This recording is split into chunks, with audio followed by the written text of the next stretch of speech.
আসসালামু আলাইকুম। আজকে আমি সজনে পাতা দিয়ে বড়া বানাবো। খেসার ডাল নিচ্ছি আমি এখানে 100 গ্রাম, ব্লেন্ডার করে নিব।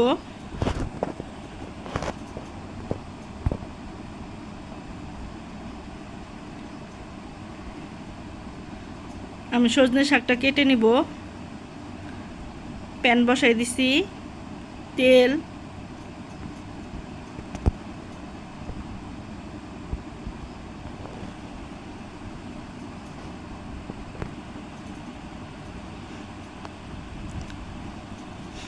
ব্লেন্ডার করা হয়ে গেছে।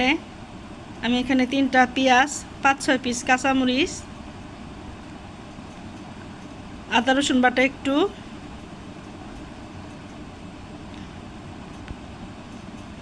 লবণ স্বাদ মতো, হলুদের গুঁড়া সামান্য একটু, ধনিয়ার গুঁড়া সামান্য একটু, জিরার গুঁড়া সামান্য একটু।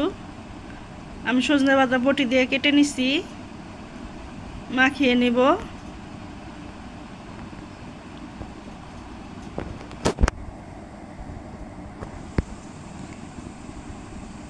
মাখানো হয়ে গেছে।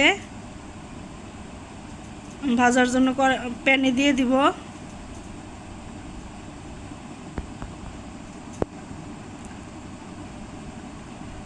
আমার রান্নাটা ভালো লাগলে লাইক, কমেন্ট এবং সাবস্ক্রাইব করে দিয়েন আমার চ্যানেলে।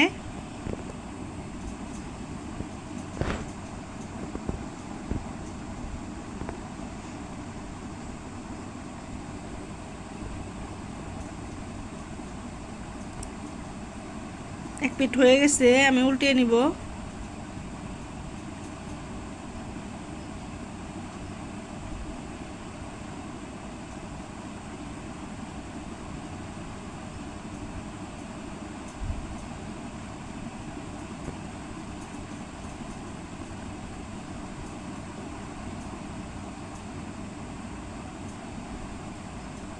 দেখতে অনেক সুন্দর, খেতে অনেক মজা। ডালের বড়াটা অনেক মজা হয়। হয়ে গেছে আমার ভাজা, আমি বাটিতে উঠিয়ে নিব। দেখেন কত সুন্দর হয়েছে।